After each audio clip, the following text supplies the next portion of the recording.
नमस्कार, मैं हूं जर्नलिस्ट राजन और मेरी मौजूदगी लाइन बाजार थाना क्षेत्र के परियावा गांव में है। उसी जगह पे है जहां पे देर शाम जो है राजेश यादव और नाटे यादव की गला रेत करके निर्मम हत्या कर दी गई। ये वो जगह है, आप देखिए, ये वो सड़क है और इसी सड़क से जो है वो अपने घर को लौट रहे थे और यहीं पे उनकी बाइक जो है रोकी जाती है। उसके बाद बताया यह गया कि उनको घसीट करके यहाँ नीचे खेत में लाया जाता है। आप देखिए लोगों की भीड़ यहाँ जमा है, जो लोग यहाँ से जा रहे हैं वो लोग देखने के लिए रुक जा रहे हैं कि हाँ यहीं पे राजेश यादव जो एक अच्छे व्यक्ति थे, लोगों के सुख दुख में शामिल होते थे, उनकी यहीं पे हत्या की गई है। तस्वीरें हम दिखाएं तो यहाँ आप देखिए सड़क से घसीटते हुए उनको बताया गया कि उनको यहाँ पे लाया गया, यहाँ पे उनकी बॉडी मिली हुई थी और यहाँ पे खून के निशान जो है वो भी अभी हैं, जो कि ये बता रहे हैं कि किस तरह से राजेश यादव की गला रेत करके निर्मम हत्या की गई। हालांकि खून के धब्बे हम आपको नहीं दिखा सकते, लेकिन यही वो जगह है, यही वो खेत है। और यहाँ पे देखिए ये प्लास्टिक की एक बोरी भी यहाँ पे फेंकी हुई है और लोग आशंका ये जता रहे हैं कि शायद इसी बोरी के अंदर जो अपराधी थे उन्होंने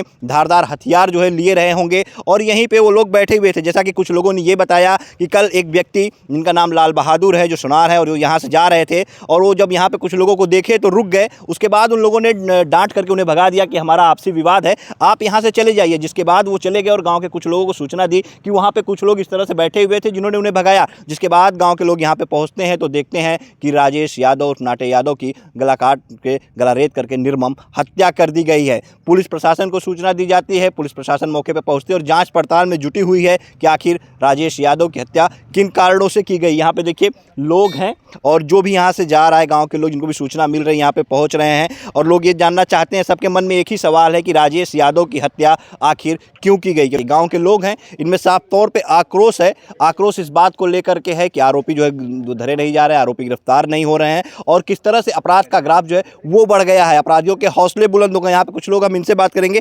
भैया क्या नाम है आपका? नाम ब्रजेश सोनकर है, मेरा घर परियावा में है। परियावा में ही और हमारा दुकान कसगांव में है। मैं दिन भर और रात में 9-10 बजे मैं आता हूँ। अच्छा। दुकान अपना बंद करके।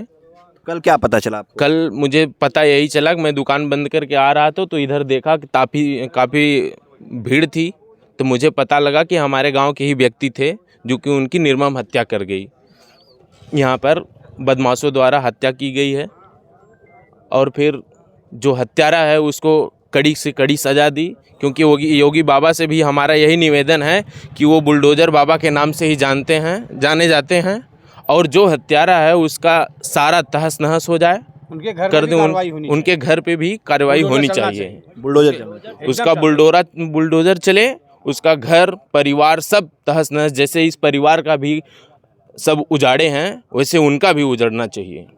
और अभी जल्दी में 16 तारीख को भैया हैं ये हमारे बड़े, इनका बच्चा भी अपहरण हो गया। पुलिस की कोई कार्रवाई नहीं हुई अब तक, इतना दिन हो। आज 16 तारीख को 7:15 बजे, 16 फरवरी को और 7 बजे, फिर 17 तारीख को 8:30 बजे। गांव वाली हमारे इतने सक्रिय थे, गांव के कम से कम 4 किलोमीटर तक के रेंज के कम से कम 300-400 आदमी, सोशल मीडिया, हम लोग सब जंगल इधर उधर ढूंढे। उस ढूंढने का जो दबाव था, उस दबाव के दबाव के चलते हुए सुबह 8:15 बजे लड़का छोड़ के वो लोग चले गए। लेकिन अपराधी तो मिलना चाहिए। अब हम अपने बच्चे, कोई भी अपने बच्चों को कैसे घर के सामने खेलने के लिए छोड़ेगा, बताइए? मतलब अभी तक अपराधी नहीं पकड़े। और इस पे थाना प्रशासन एकदम टाल मटोल कर, खाली हमको बुलाया जाता है, आज आप थाने पे आइए, यहाँ मेडिकल करवाना है, यहाँ ये दस्तखत करना है, दीवानी चलना है, मतलब केस की रफा दफा करने की पूरी तैयारी हो रही है। अच्छा, ये जो राजेश यादव, जो नाटे यादव थे, ये कैसे व्यक्ति थे? क्योंकि हम गांव में गए तो लोगों ने बताया कि बहुत ही मिलनसार थे। लोगों यादव, मैं बता रहा हूँ, 16 तारीख को जिस दिन मेरा बच्चा का अपहरण हुआ था, वो बेचारे हमारे घर से, उनका घर लमसम 1 किलोमीटर दूरी पे है। वो रात को हमारे यहाँ लमसम 8:30 बजे आ गए। अच्छा। जैसे उनको पता चला, उसके बाद सुबह 4 बजे तक हमारे घर द्वार पे थे। ढूंढते रह गए, रात भर आपके साथ खोजते रहे? हाँ, खोजे। हमारा पूरा गाँव था, वही नहीं, पूरा गाँव, हर बिरादरी, इसमें कोई बिरादरी वाली बात नहीं है, सब बिरादरी तक खोज के इसी हमारी जनता के देने के हमारा बच्चा आज सुरक्षित है, 2.25 साल का है। अभी छोटा बच्चा ही है। अब ये जान लीजिए कि हम लोग कैसे रहेंगे, ये ऐसा ही अपराधी इतना काम करेंगे। अब शासन चुपचाप बैठी है, उनको ये हो कि बच्चा मिल गया, काम खत्म, और अपराधी के हौसले बुलंद हो रहे हैं। फोन करने पे भी प्रशासन नहीं यहाँ पहुंच बिल्कुल रही। देखिए, जैसा कि लोग बता रहे हैं कि राजेश यादव किस नेचर के व्यक्ति थे। इनका बेटा खोता है और राजेश यादव रात भर लगातार जो है इनके साथ खोजते रहते हैं और सुबह तक इनके साथ तलाश करते रहते हैं। तो ऐसे व्यक्ति की अगर हत्या कर दी जाती है तो आक्रोश तो लोगों में देखने को ही मिलेगा कि आखिर हमारे भाई से हत्या कम नहीं क्यों है। की गई। बड़ा हमारा सवाल उठता परिवार है कि आखिर राजेश यादव की हत्या क्यों की गई। क्या लगता है हत्या के पीछे वजह क्या होगी? जब इतने अच्छे व्यक्ति वो थे तो उनका दुश्मन कोई कैसे हो सकता है? खाली द्वेष, खाली द्वेष। क्या द्वेष हो सकता है? क्या राजनीतिक बढ़ती हुई लोकप्रियता? हाँ, लोकप्रियता और उन्हीं के घर खानदान वाले हैं। अच्छा, हाँ। कोई जमीनी विवाद भी उनका नहीं था? लोग बता रहे हैं। जमीनी विवाद नहीं है, वो खाली जानना उनकी लोकप्रियता, हर बिरादरी में उनका अच्छा पैठ, बस यही सब है। इसी की वजह से उनकी निर्मम हत्या, और उन्हीं की बिरादरी वाले यादव ने ही उनका हत्या किया है। उनका हत्या किया। हत्या भी यादव ने ही किया है और शासन प्रशासन जानती है। और जिसने किया वो पहला व्यक्ति नहीं है, वो पहला बार उसका ही पहला कांड नहीं है। अच्छा, क्या इसके पहले भी एक राहुल यादव लड़का है, उसी के ऊपर आरोप लग रहा है, उसी के ऊपर तहरीर उसी के खिलाफ दी गई है? क्या लगता है कि इसके पहले भी राहुल यादव, कैसा है राहुल यादव यहाँ पे क्षेत्र में, कैसा स्वस्थ आदमी है? अब उसकी जान चुकी, हमारे घर से उसका घर 2 किलोमीटर है घर। अब उनसे क्या सिस्टम दिया हम लोगों को नहीं पता है। ये जानता है उनसे भाई जो रहा हो तो वही लोग बता सके, उनका परिवार बता सकेगा कि इनमें क्या, उनमें क्या दुश्मनी थी। तो इसके पहले भी कोई राहुल यादव नाम का लड़का यहाँ ऐसा सक्रिय था कोई अपराध करने में? क्या कि पहले मामले में उसका नाम आया है? नहीं भाई, अब राहुल यादव का ये तो नाम क्योंकि शासन प्रशासन के पास होगा, जो हम लोग भी इतना जानते नहीं उनके बारे, जो कह रहे हो सकता हो उनका नाम। अब किसी को बिना सबूत का तो किसी को हम लोग आरोप लगा नहीं सकते हैं, चाहे राहुल यादव हो या कोई भी हो। क्या मांग करेंगे आप लोग सरकार से? क्या मांग करेंगे इस मामले में? क्या होना सरकार तो यही सर मांग है, कम से कम जितने अपराधी हैं उनको चिन्हित होते हैं उनका भी घर गिराया जाए। उनको भी, अब जो हमारे राजेश यादव मरे हैं इनके परिवार में इनका देखने वाला कोई नहीं है। 2 महीने पहले इनका बड़ा भाई इंस्पेक्टर था, उनको लीवर कैंसर से मौत हो गई। इनके पिताजी की मौत हुई है, अभी इनकी भतीजी की मौत हुई है। यह जान लीजिए कि इनके यहाँ लगभग 3 महीने में तीसरा मौत है। ये दुखों का पहाड़ तो टूटा हुआ था और ऐसे में एक मर्डर हो जाना, ये भी जो है एकदम। इसलिए इनके साथ तो पूरा गांव, पूरा क्षेत्र और शासन प्रशासन को भी इनका मदद करना चाहिए हर ढंग से। अच्छा, जिस तरह से अगर जौनपुर के अपराध की अगर बात करें, एक आपने देखा होगा अनुराग यादव एक खिलाड़ी था, उसकी गला काट करके हत्या हो गई थी कबीरुद्दीनपुर गांव में। वहां पे भी प्रशासन, पुलिस प्रशासन की कोई ऐसी कार्रवाई नहीं नजर आई जो एक नज़ीर पेश करे अब तक। जबकि लगातार जो है आप देखते हैं कि और मामलों में एनकाउंटर हो जाते हैं, गाड़ियां पलट जाती हैं। ऐसे में अगर उस समय कोई नज़ीर प्रस्तुत हुई तो दूसरा कोई इस तरह से कृत्य करने से पहले डरता, लगता है आपको? अरे यहाँ भी हुआ भाई, यहाँ क्या नाम है, ओंचनी में 4 महीना पहले वहाँ भी हत्या हुई, तो आपको पता होगा, रमदयालगंज के पास इसी टाइप हत्या वहाँ हुआ था कि नहीं हुआ था, आपको पता है ना? वहाँ भी हत्याएं तो एकदम बढ़ रही हैं, ये घट नहीं रही, बढ़ रही हैं। अपराध का ग्राफ बढ़ रहा है, लगातार है। महीने 2 महीने 10 दिन 5 दिन।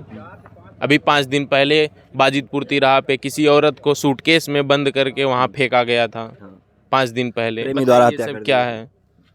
मतलब अपराधी बेखौफ हो गए, उन्हें डर नहीं है, कोई डर नहीं है पुलिस प्रशासन का। इनकाउंटर कर रही है, ये बात तो है, लेकिन उनके पर भय नहीं है। भय नहीं है, कोई भय। इनकाउंटर तो हो रहा है, जौनपुर तमाम इनकाउंटर, कड़ी से कड़ी सजा दी, लेकिन शासन का भय नहीं, जो चाहते हैं वो कर देते हैं। योगी बाबा तो कह रहे हैं कि अपराधी जो है वो सलाखों के पीछे पहुंच गए और अब कानून का राज है। लेकिन नए अपराधी पैदा हो रहे हैं ना, अपराधी तो नया निकल रहे हैं, जो जिसका नाम आप ले रहे हैं सब नए अपराधी हैं।